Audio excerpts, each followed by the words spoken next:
Well, good morning, friends. Mark Holmes here, of course, with my buddy Cowboy Joe Boo, as well as Joe Bear in the house. And as always, I want to thank you all for watching, commenting, subscribing, and being part of the Joe Boo Sports Report.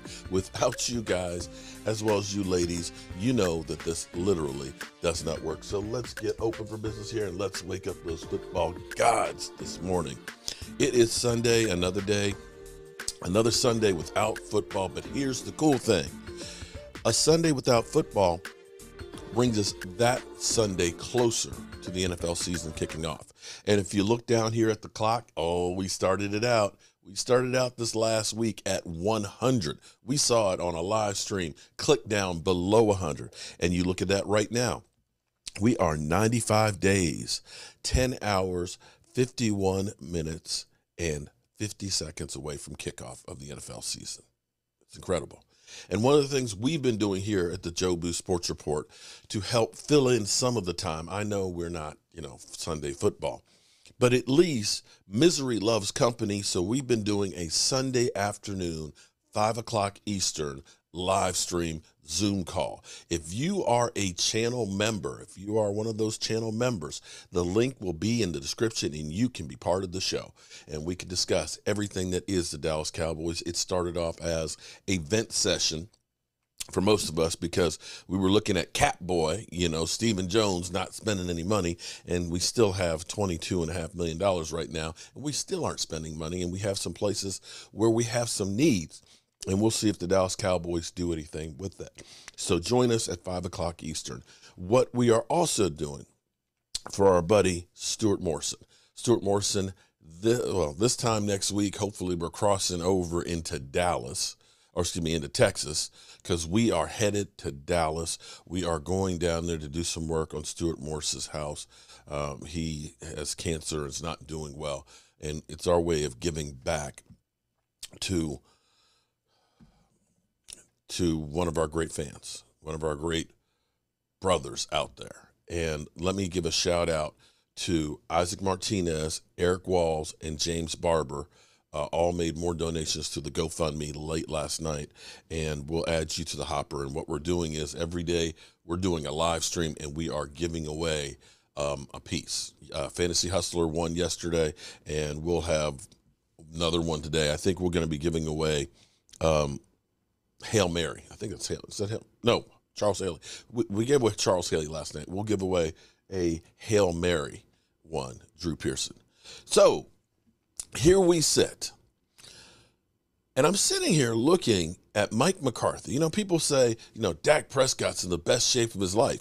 I don't know what shape Mike McCarthy was in his life, his best shape, but it seems like he's lost some weight and he looks like he's slimmer and trimmer right now. He's got, like me, he's got a lot of gray that's in the beard. But doesn't it look like Mike McCarthy is lost some weight? I don't know if that's he's eating better and running and everything else, or if it's stress. Because stress will do that. Because you got to look at him and say, that brother is on the hot seat. That brother is on the hot seat. So, with everything that's going on, let's get to it. OTAs. We only have 5 more workouts left.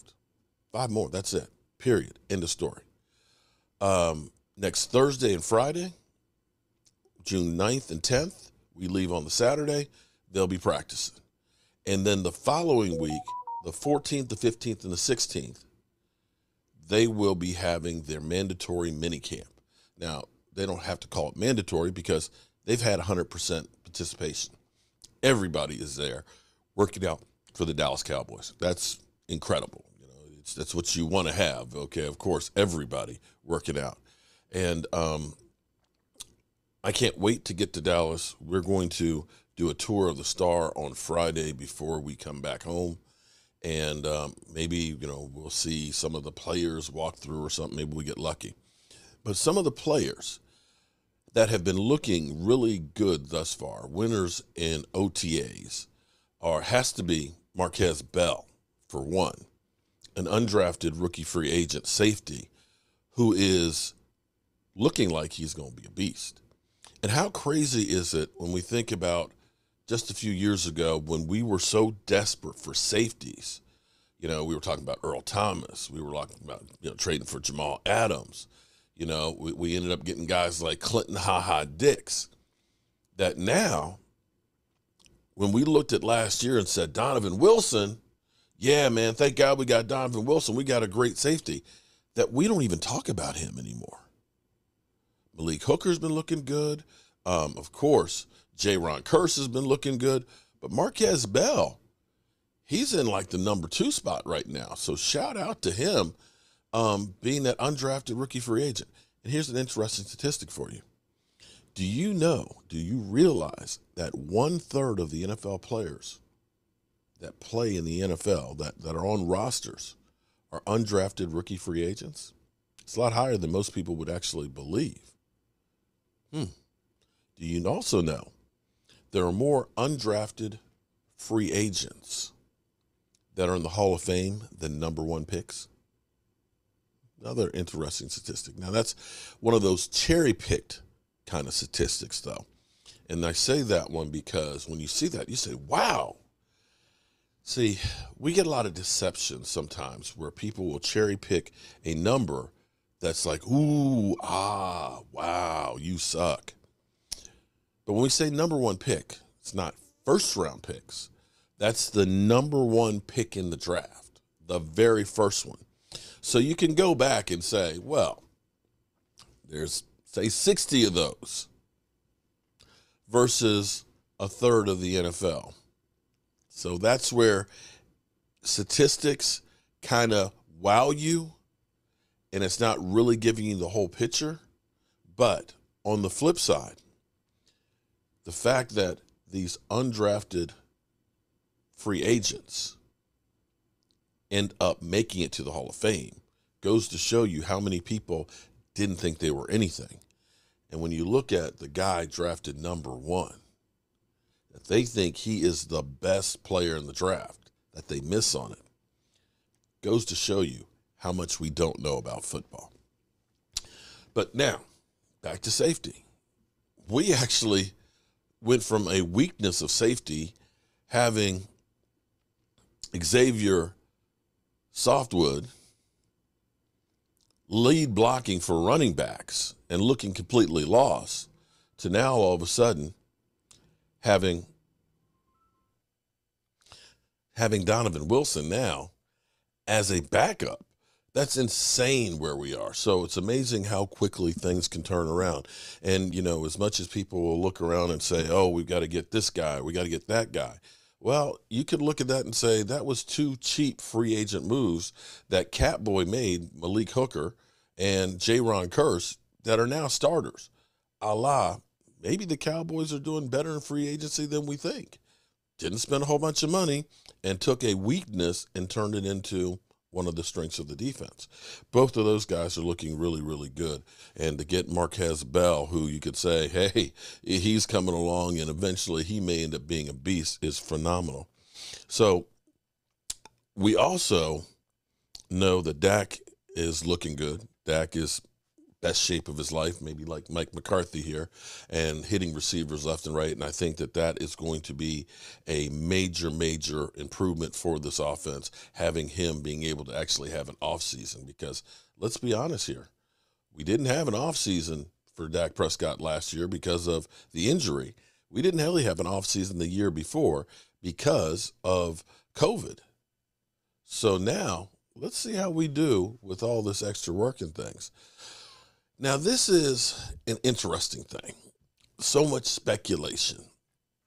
Kellen Moore has taken a lot of abuse.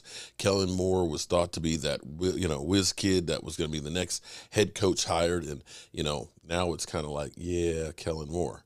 So Kellen Moore needs to basically turn around the narrative and become that whiz kid again. And, in life, change is difficult. People don't like to change things. You get comfortable doing something and you don't want to do something different unless you're forced to. Think about the Cowboys offense with Tony Romo from 2013 before. The Cowboys were passing the ball like crazy. We lived and we died by Tony Romo's arm. We'd get a Tony, oh no, we get a Tony, oh no, he's hurt, or we get Tony, oh wow, what a play. But everything was Tony Romo. In 2014, because he had back surgery, and when he came back, that first game against the 49ers, he could not get the ball downfield, had 3 interceptions, and you looked and said, man, we in trouble. The Cowboys leaned on Demarco Murray. Demarco Murray ended up having 1,800 yards. The Cowboys' offense was balanced. Tony Romo didn't have to throw for 4,000 yards plus. I think he only threw for like 3,600. But statistically, that was his best year. That was a year that you looked at that offense and said, man, we should be going places. And unfortunately, it was the catch, no catch. The Cowboys changed because they were forced to change. And we may be in that situation again this year. When you think about Michael Gallup may not be ready to start the season. You know, we got Jalen Tolbert. We also, of course, have James Washington, you know, unknowns on the offense right now. What we've been seeing so far in OTAs is we've been hearing a lot about Tony Pollard as a wide receiver role, where we've had Tony Pollard and Zeke both in the backfield or on the field at the same time. We didn't see a whole lot of that last year. But this may be a case where the Cowboys, because of not having Michael Gallup, having CeeDee Lamb, are looking at Tony Pollard and Zeke both on the field to get another playmaker on the field. And what you're going to be able to do is you're going to be able to confuse people. Maybe you line them up both in the backfield. Get a defense thinking, okay, you know, with 2 tight ends. 22 personnel. You look at that formation, all of a sudden you start thinking, oh shit, they're running the football. But you can take Tony Pollard, split him out like a wide receiver. Changes the dynamic completely. And this may be the Demarco Murray, Tony Romo moment that the Cowboys are forced to change because they don't have Amari Cooper and because Michael Gallup's not ready. That this is a way that we find a weapon that we didn't know we had that we can use. Because I look at Tony Pollard and I think of the anti-Deebo Samuels, a running back / wide receiver, as opposed to a wide receiver / running back that he doesn't want to be. Tony Pollard is a mismatch as a wide receiver. Get him in the slot. Have him do some things. And when Tony Pollard gets the ball in space, he is a deadly weapon. And maybe he develops into the Alvin Kamara type weapon for the Cowboys. And this may be the case, like I said, that Kellen Moore is forced to change because of the personnel that he has. And quite frankly, I'd be okay with that. I'm hoping and praying that the Dallas Cowboys will change and evolve, because one of their problems is they've been too predictable. They've always had this mentality of, we're just better than you and we're going to beat you one-on-one. That'll work in the NFC East a lot.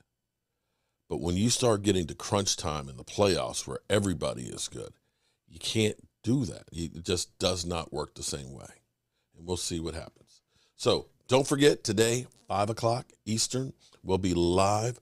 I'm going to be working in my workshop most of the day. So definitely you can check out. I might even go live so you guys can just watch some of the stuff that we're doing in the workshop.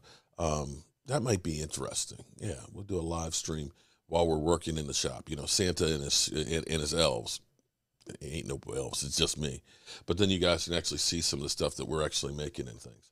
And I hope that you guys have a great day. And again, Isaac Martinez, Eric Walls, and James Barber, I'm going to get your names added to the list right now.